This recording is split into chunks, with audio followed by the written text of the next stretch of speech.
During the Cold War, the race for military dominance produced ideas that were bold and sometimes terrifying.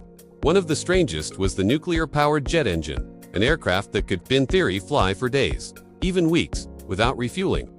The concept was simple on paper.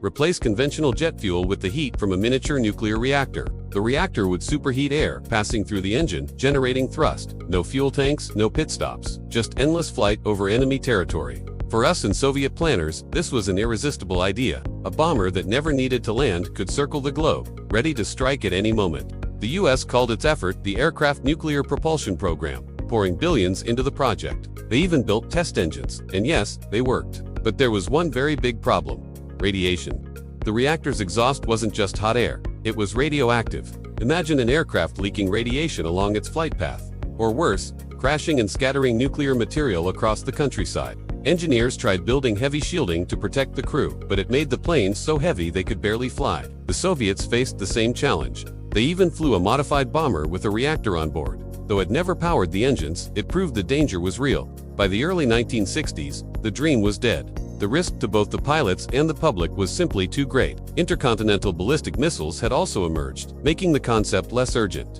Today, the nuclear jet remains a bizarre footnote in aviation history.